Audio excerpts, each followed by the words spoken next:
ओम साई राम। जम्मू काश्मीर पहलगाम रे घटिथिबा दुर्घटना रे बहुत लोक शिकार होइचंती। किए कहार स्वामी को हरैछि, किए कहार पिता को हरैछि, किए कहार भाई को हरैछि, किए कहार बंधु को मध्य हरैछि। मनीषर ही शत्रु पालटि जाइछि। आपण देखिथिबे बहुत लोक नृशंसर सहित सेमानकु नृशंस भाव में हत्या करिसंती। सेमाने चित्कार करि उठुचंती, किंतु तापरे भी सेमाने तांकु छाड़ू नाहंती। ए भेदभाव कौन पाई? हिंदू आ मुसलमान भितर फरक कौन पाई?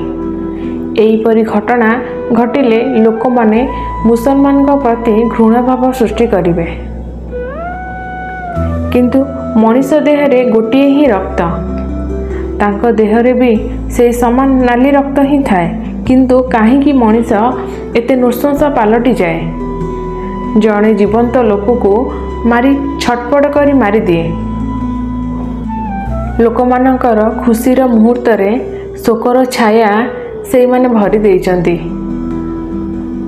भगवान करंतु सेमानक परिवार को सुखरे शांति रे रखंतु, सबु विपदरु तांको उद्धार करंतु।